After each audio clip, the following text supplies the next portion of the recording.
diverse city. Very clever. And Dr. Cheryl Ingram. All right. Who is that and what is she a doctor of?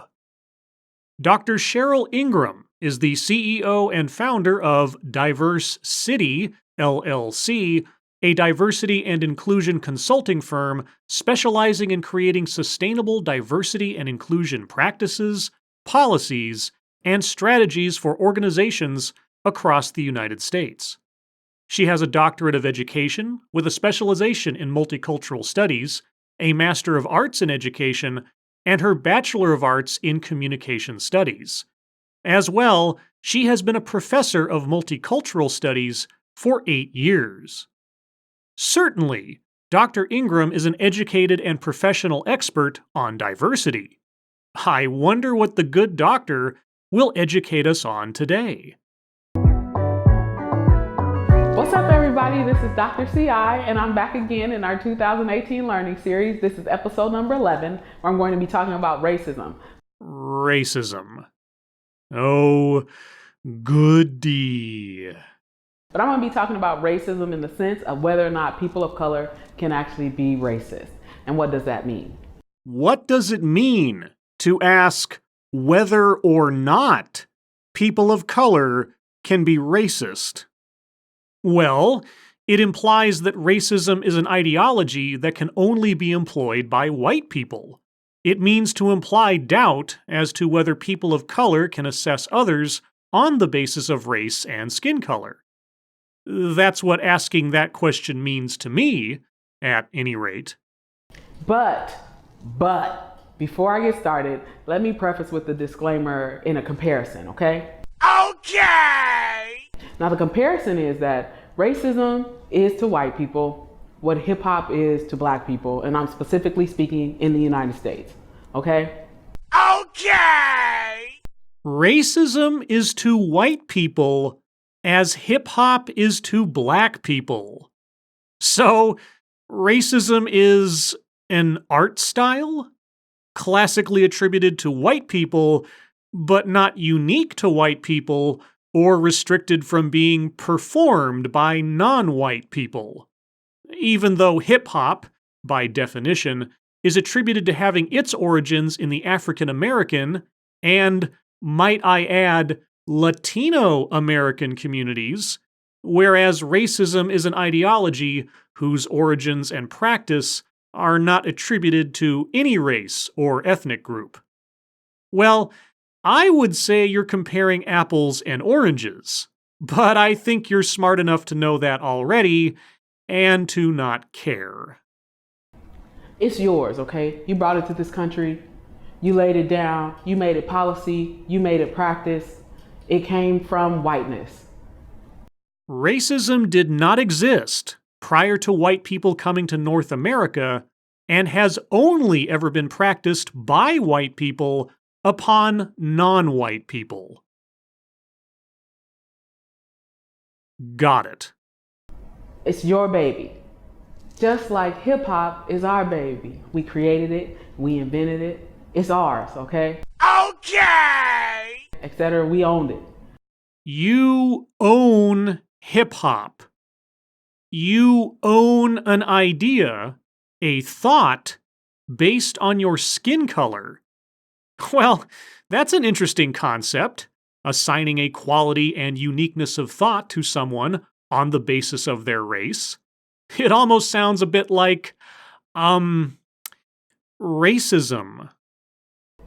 But that doesn't mean that people from other races can't come in and copy some of that behavior and specialize it and become really good at it. In the sense of hip hop, you have artists like Eminem, right? Right. Very lyrical, great with hip hop. He's made his mark, right? Right.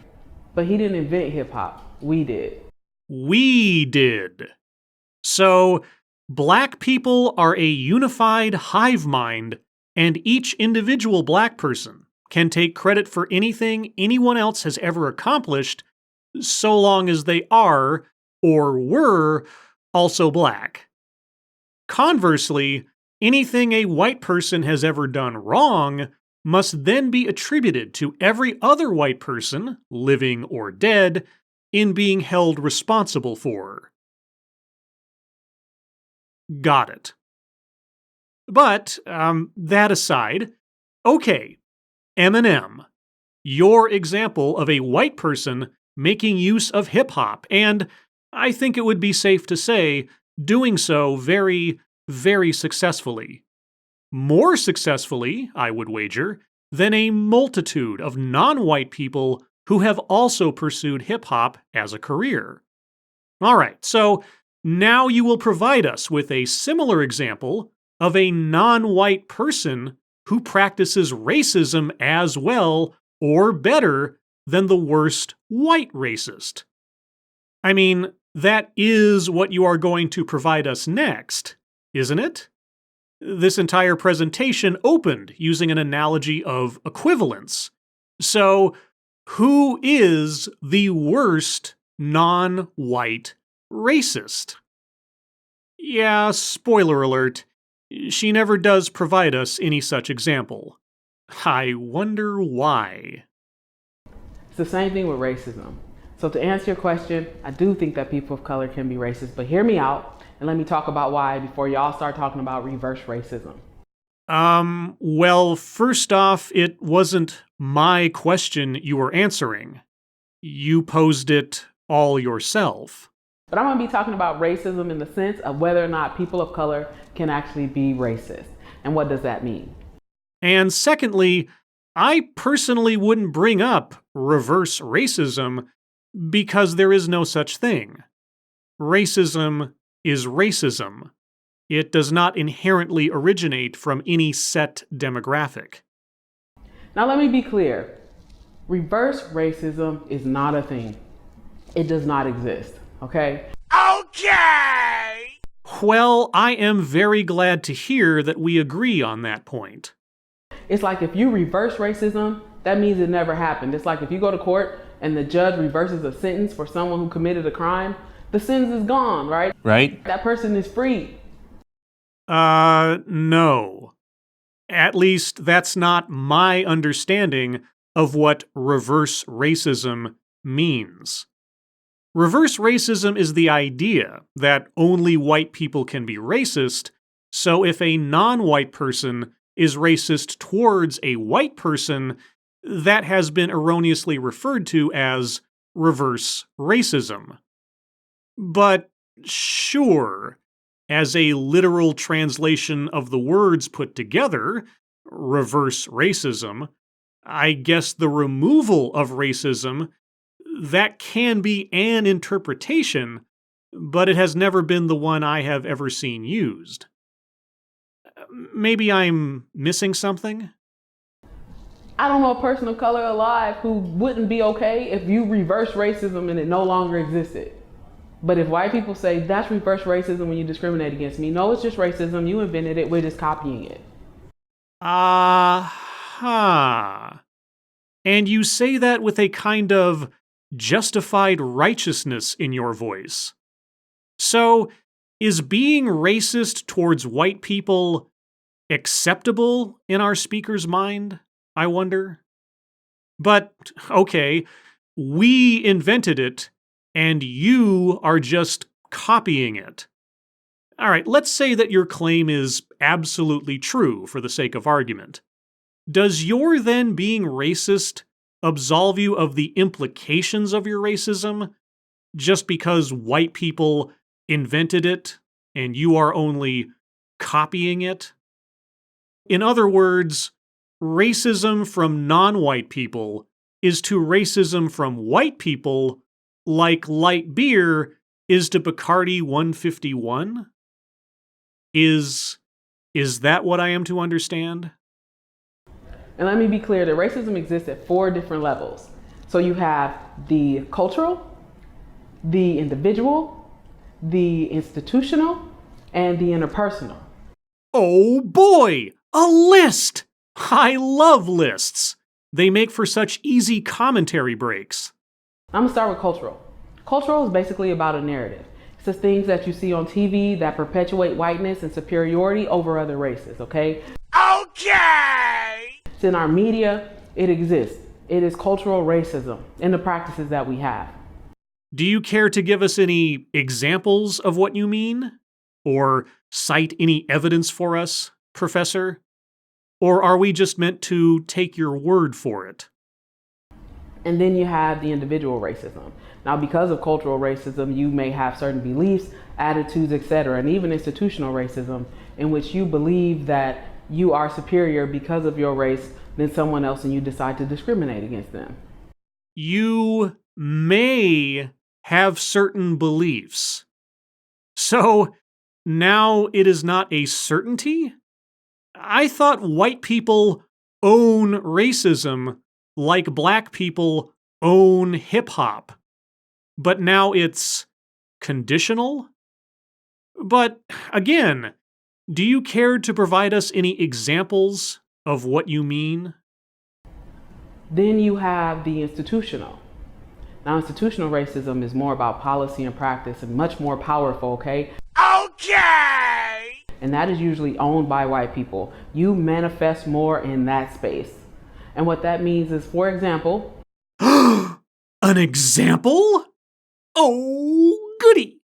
let's say you create a policy like redlining back in the day, where a bank doesn't allow African Americans to receive loans in order to move out of certain properties, and they devalue the neighborhoods in which African Americans exist, okay? Okay! And you don't get loans to be able to leave that neighborhood, and then the property value for white neighborhoods is much higher. Banks are perpetuating redlining when things like that happen, okay? Okay. Now that's institutional, and because of that, you have things like healthcare and issues with asthma in poor neighborhoods where the property value is less and factories open up and pollute those neighborhoods. Then it affects people differently. That indeed is a result of institutional racism. Well, sure. If I had created, instituted, and enforced redlining, then maybe I could be held to account for such a thing and its immediate effects. And maybe if I controlled where factories were built, then maybe I could be held to account for the outcomes of their pollution. But you see, I had nothing to do with any of those things, either in implementation or in outcome. And just because someone who was white may have been involved in one, the other, or both, my skin color does not make me complicit in any of it by extension. That is, unless you would like to discuss your complicity, Professor, in the African slave trade, as participated in by Africans. And then you have the interpersonal. The interpersonal is when you do something racist and you exchange it between another person. Like if someone calls me a nigger, okay, they have perpetuated racism in a conversation. And it is now manifesting between the two of us. It has hit the interpersonal realm, all right, come into existence. That's very different. And that is the most relatable, clear-cut notion and example that you have given. So, tell me, is attributing racism, an ideology of racial elevation and or denigration, as being owned by white people writ large, is that not in and of itself an example of racism on your part? And if not, why not? Now, that's why I say that people of color can be racist, but it exists at varying degrees, okay? Okay! Racism exists on a spectrum. Light beer to Bacardi 151. Got it. Because people of color are not the power majority in the United States. So our racism is not as harmful as it is when it comes from whites, right? Right? Racism is less harmful when undertaken by non-white people because non-white people have no power and all white people do have power. And racism is only thus harmful if it is coming from someone with power. Got it. So a person of color, let's say I go into a company and the hiring manager is Asian. Okay, you are the prospective employee, and the hiring manager is Asian. Got it. And the Asian person that's hiring me does not like black people, right? Right? And they will not hire me because of that reason. Because I'm black, they think that I'm lazy. They don't want me in their workplace. So they refuse to hire me. That's a certain level of power that that person has that prevents me from having an opportunity. That is indeed racism. And some people will say, no, that's racial prejudice. No, if it is based on race and discrimination and it is associated with power, it is racism. And the act is racist. But it was racism coming from a non-white person. So that makes it less harmful to you than if it were coming from a white person. And so you, as the prospective employee, should be likewise less offended. Or have I misunderstood everything that you have taught us thus far? But once again, that can happen at varying degrees, okay? Okay! So I just want to make it clear that that's my perspective now. And that could change. If y'all send me some data, somebody makes a good argument, and I believe what you say, I might make another episode to talk differently about it. But for now, I just wanted to provide y'all with the basis of whether or not people of color can be racist, okay? Okay! But remember, it's not as harmful, it happens in varying degrees, and it's also not as prevalent, depending on the positions of power. Depending on the positions of power.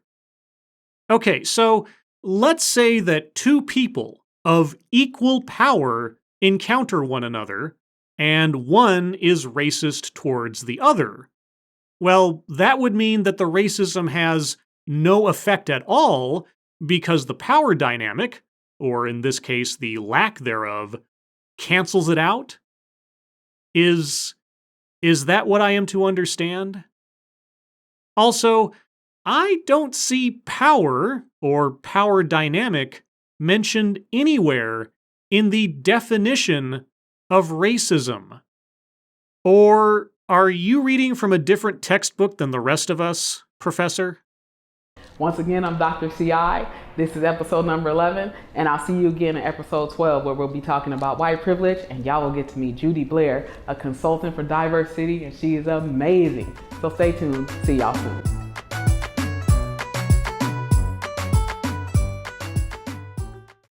Golly, white privilege? I am sure that episode only promises to be as thoughtful, coherent, and not at all contradictory or hypocritical as this one was. Because now I know that racism is to white people as hip-hop is to black people, and that while Eminem is certainly successful despite this, there is no comparable example on the other side of the equation. Or maybe there is. As always, thank you for watching.